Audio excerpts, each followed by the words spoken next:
और इस बीच एक बड़ी खबर आपको बता दें, बांग्लादेश ने पीएम मोदी का आभार जताया है। इस वक्त की बड़ी खबर, बांग्लादेश की पीएम ने धन्यवाद कहा है भारत के प्रधानमंत्री को। यूक्रेन से 9 लोगों को लाने पर आभार जताया गया है। बांग्लादेश की पीएम की तरफ से भारत ने 9 बांग्लादेशियों को बचाया था यूक्रेन से।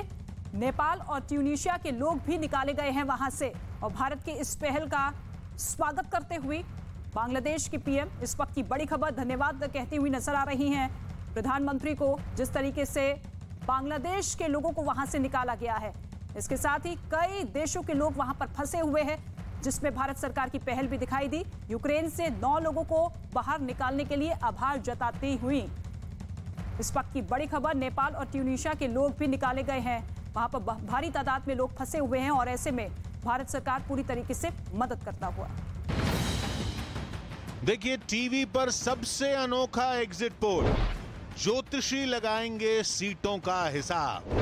किसको मिलेगा राज, किसका वनवास, कुंडली पोल। पहले रुझान से आखिरी नतीजा, इंडिया देखता है इंडिया की नंबर 1 न्यूज टीम के साथ, क्योंकि न्यूज 18 इंडिया पर नहीं तो नतीजा नहीं।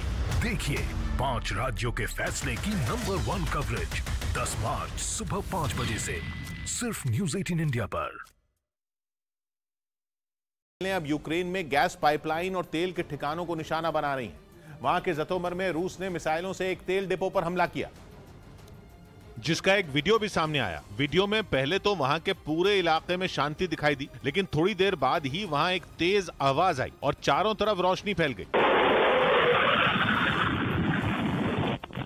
रोशनी छटने के बाद जो दिखाई दिया वो डरा देने वाला था। मिसाइल के टकराते ही तेल डिपो से आग का एक गोला आसमान की तरफ उठता नजर आया। ऐसा लगा मानो कोई बम फट गया। थोड़ी देर तक तेल डिपो से धमाकों की आवाजें आती रहीं। इसके बाद वहां भीषण आग लग गई। रात के अंधेरे में बस तेल डिपो का वही हिस्सा दिखाई दिया जहां आग की ऊंची ऊंची लपटें उठी। वहां से निकले काले धुएं ने वहां के बड़े इलाके को ढक दिया।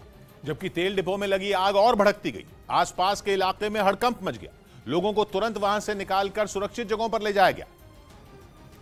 और तेल डिपो में लगी आग बुझाने के लिए दमकल विभाग की कई टीमों को लगा दिया गया। आग बुझाने के लिए दमकल कर्मियों ने पानी की बौछारें छोड़नी शुरू की, लेकिन वहां लगी आग पर पानी की तेज धार का भी कोई असर नहीं दिखाई दिया। आग और भड़कती गई। देखते ही देखते उसने पूरे तेल डिपो को लपटों से ढक दिया। बताया गया कि तेल डिपो में लगी आग से वहां के आसपास के इलाकों में भी काफी नुकसान हुआ। हालांकि राहत की बात यह रही कि इस मिसाइल हमले में किसी की जान नहीं गई। उधर इस बीच रूस और यूक्रेन के सैनिकों के बीच 13 दिनों से जारी जंग अब और भी भीषण होती जा रही है।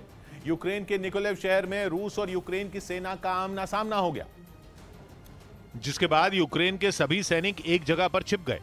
तभी उनमें एक ने रूस की सेना की तरफ एक रॉकेट से हमला कर दिया। तेज धमाके के साथ लॉन्चर से निकला रॉकेट कई किलोमीटर दूर जाकर गिरा। जहां रॉकेट गिरा वहां भी एक और धमाका हुआ। साथ ही आग की लपटें उठती दिखाई दी। यूक्रेन की सेना ने दावा किया कि इस हमले में रूस के कई टैंक और बख्तरबंद गाड़ियों के परखचे उड़ गए। ऐसी ही तस्वीर आई चर्निव से, जहां एक सड़क पर रूसी सेना के कई ऑयल टैंकर जले हुए दिखाई दिए, जबकि वहां यूक्रेन के 2 सैनिक हाथों में हथियार लिए उन टैंकरों के पास से गुजरते नजर आए। यूक्रेन की सेना के मुताबिक रूस के इस काफिले में शामिल एक भी तेल का टैंकर उनके हमले के बाद सही सलामत नहीं बचा। उधर जंग के बीच अमेरिका ने रूस पर आरोप लगाया कि उसने यूक्रेन में लंबी दूरी की मिसाइलों का इस्तेमाल किया, जिससे जबरदस्त तबाही हुई।